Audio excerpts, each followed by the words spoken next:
Navruz keliban cümleki cahan nazırlarla çekti.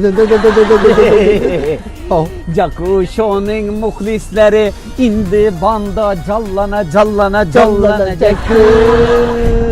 Ey Buna kaptırıp oturupsan Ey yakışımızdan. sarkın geldi. Göreyim bana kara.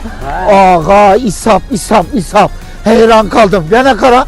Bu meyişi teknike dükkanlarını bir yere indirip sen mi değil mi? Eli bir de hemmesi yok. Yok ey. Bolsa Navruz'da halkımıza bolsun. Aha. Çünkü keyinki baskıçımız Navruz eksiyesi oladı. Yaşa Yani hiç kaçan kılınmagan Jakuşo'da bomagan işli kılyatırmız. Hani görsettin ne Ey bas savruna hani hiç kaçan kılınmagan Citavur, İkız, 90 Plus.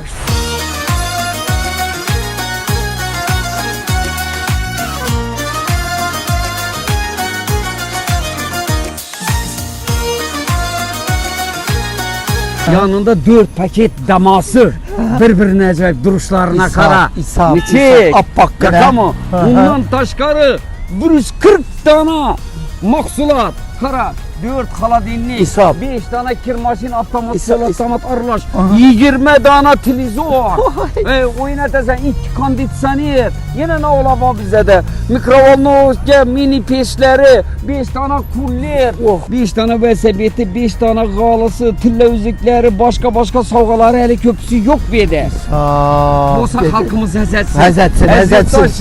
Demek biz siz bilen birgelikte Navruz aksiyasiga start berdik. Aziz yurtdoshlar, aksiyamizga qatnashish uchun yangi ochilgan Chistalik zavodini bir-biridan sifatli bo'lgan 7 xil mahsulotidan 4 xilini bonusiga mana bu 5-inchisi bilan birgalikda 220 ming so'm evaziga sotib olasiz. Bitta raqam yozib beramiz. Shu raqam bilan aksiyamiz ishtirokchisiga aylanib, mana sovg'alardan birini yutib olishingiz mumkin bo'ladi.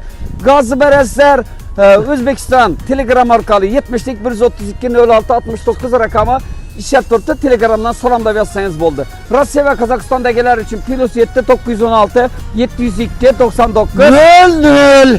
WhatsApp ishlab turibdi. Bemalol WhatsAppda yozib o'yin ishtirokchisini aylaning, omadingiz sinab ko'ring. Chunki 6290 inson qatnashsa bir insonni ham bir tiyinlik kuyib ketmaydi. Chunki Söyleyen her bir 220 ming so'm pul evaziga bizim mahsulotlarimizdan mana 4 baklashka 5 baklashka kichkinasi bilan sotib oladi, puli расчет oladi. Shu bilan o'yin ishtirokchisiga aylanadi azizlar.